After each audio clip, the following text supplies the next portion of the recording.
नमस्कार, छत्तीसगढ़ एक्सप्रेस देख रहे हैं आप। मैं हूं आपके साथ बुशरा और सबसे पहले खबर की बात करेंगे, जहां रायपुर से बड़ी खबर मिल रही है। देश के साथ ही छत्तीसगढ़ में कोरोना का कमबैक हो गया है।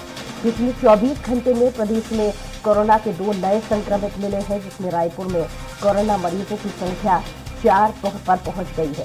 1372 लोगों की जांच में 2 नए मरीज मिले हैं।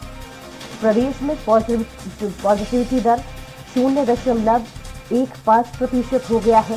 स्वास्थ्य विभाग की लोगों से अपील है कि कोरोना गाइडलाइन का पालन करें।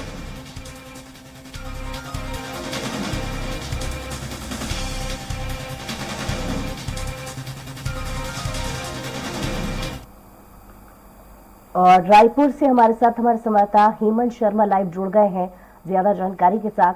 हेमंत, कोरोना का एक बार फिर से कमबैक होता नजर आ रहा है छत्तीसगढ़ में भी, तो प्रदेश सरकार की तरफ से, स्वास्थ्य महकमे की तरफ से किस तरीके की अलर्टनेस देखने को मिल रही है?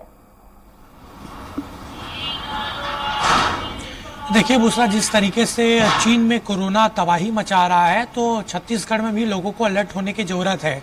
और बार बार स्वास्थ्य विभाग लोगों से अपील कर रहा है कि जो पुरानी गाइडलाइन जारी की गई थी उसका आप पालन करें, क्योंकि खतरा चीन सहित कई देशों में बढ़ रहा है। और जिस तरीके से कल राज्यसभा और लोकसभा दोनों सदनों में जिस तरीके से तस्वीर सामने आई, सभी सांसदों ने मास्क पहना हुआ था, तो लोगों को भी जागरूक होने की ज़रूरत है कि पुराने नियमों का आप उपयोग करें।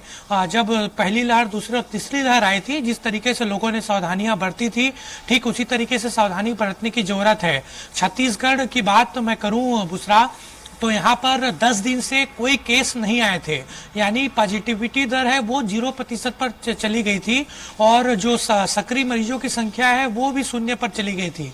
लेकिन कल 2 मरीज सामने आए थे और पिछले 24 घंटे में फिर 2 नए मरीजों की पुष्टि हुई है। 1372 सैंपलों की जांच कल हुई थी 24 घंटे के दौरान, और उसमें 2 पॉजिटिव रायपुर में मिले हैं। और रायपुर में खतरा ज्यादा बढ़ रहा है। जो एक दिन पहले जो 2 मरीज मिले हैं, उसमें से एक की जो ट्रैवल हिस्ट्री वो गुजरात की है।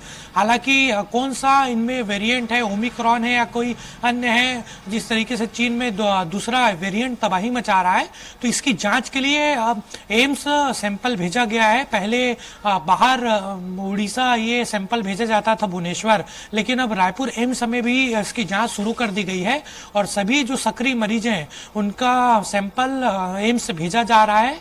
और जांच के बाद ये पता चल पाएगा कि कौन से नए वेरिएंट की पुष्टि यहाँ पर हो रही है, या तो पुराना वेरिएंट तो नहीं। तो फिलहाल सतर्क रहने की जरूरत है, और लोगों को फिर से मास्क पहनना और सोशल डिस्टेंसिंग का पालन करना शुरू कर देना चाहिए। चलिए, बहुत शुक्रिया हेमंत, लेकिन आप हमारे साथ बने रहिए, अगली खबर पर लौट रहे हैं आपके पास।